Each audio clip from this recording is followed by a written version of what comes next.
It is the Hy-Vee Halftime Report, and with Steve Sealock, the former sports information director of the Cardinals, here is Tim Crone. Well, Steve, it's sure good to have you on the show. And, being in the business that you were in, and you were talking about some of the glory years for William Jewell, why don't you talk a little bit because you were the sports information guy, so you knew all about it. Why don't you talk about the past a little bit? Thanks, Tim. It's good to be here.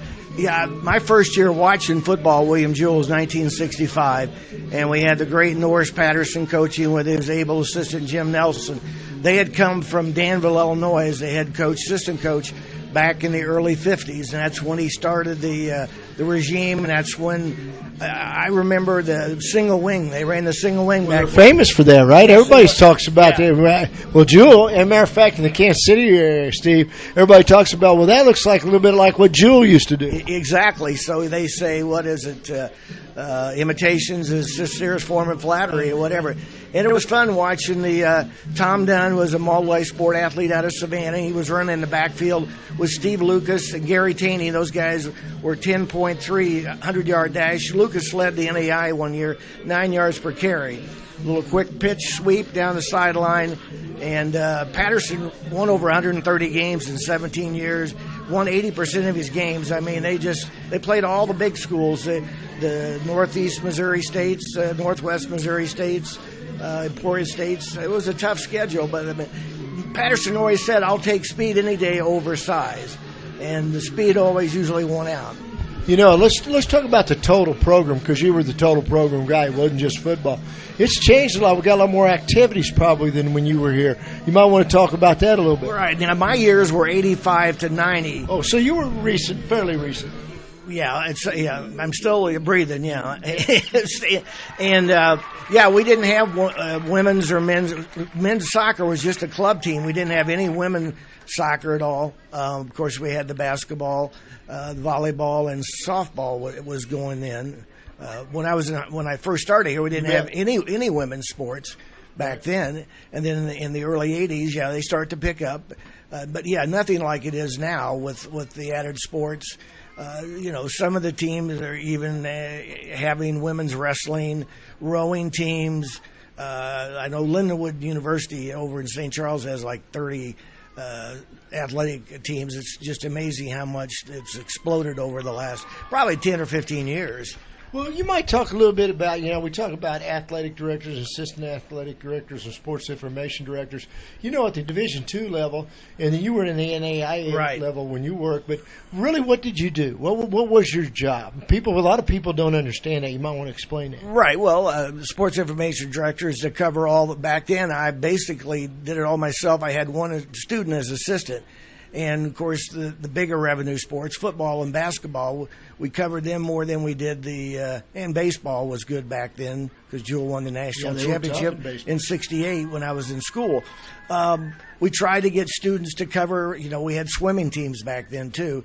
But to get publicity out, sports information, through the media outlets, through the papers, through the TV stations, radio stations, we set up interviews with Coach Holly. That's all free publicity for the college. Right. So the more information you can get out, the better it is. And the better your team is, the better it's easier it is to get the publicity.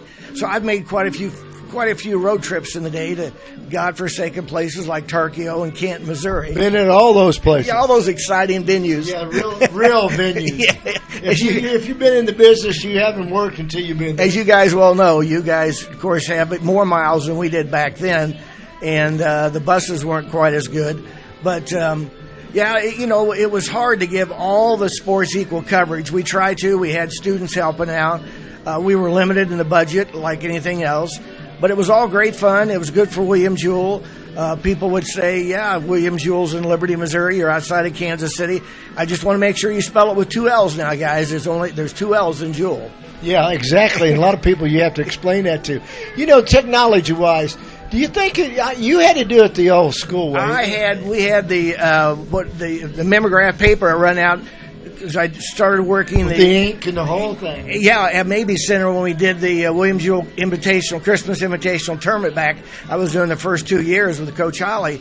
Yeah, my hands were all blue. We had no computers. Probably purple, weren't they? Yeah, purple. I turned purple a few times. Yeah. I could add up faster in my head on the head than I could the calculator. Computer would have been no use to me because I was faster than the computer, basically. Well, you had to be. Yeah, you didn't have any other choice, no, right? And then you didn't have faxes back then. Right. You sent it in to the newspaper. You called them up. You read it off. You actually had to do it. Yeah, we actually. Yeah, it took time to do. Yeah. These faxes take 1 second, and then they have a little computer and it spits out all the stats. And I'm sitting there with a pen and a paper and eraser, and I got 2 other guys keeping stats where the computer does it all for them right now. Yeah, I'm envious of that, but I had, you really had to stay into the game because we were the computer. You bet. Now, about enrollment, and recruiting, I know yours was just sports information, but still, it seems like if you're in Division II or NAI or Division I, you're always recruiting for your school. Basically, you are, yeah. You're representing the college, so when you're on the road, you don't know who's watching the game. There could be some student that's affected or some Baptist minister back in the day, that they have a student and want to go. Yeah, you never know where those contacts come, 2 or 3 contacts removed or a connection you make down the line. Right. That's what I did when I started here. My best friend, I was from Pittsfield, Illinois. It's a small town, about 3,500 people. We were 35 miles east of Hannibal. My dad went here. He graduated in 48. He was a Baptist minister, so I always wanted to come here. And I recruited my best friend. My brother came 2 years later, and we had 4 other people from Pittsfield. We had 7 people from little town Pittsfield going to William Jewell.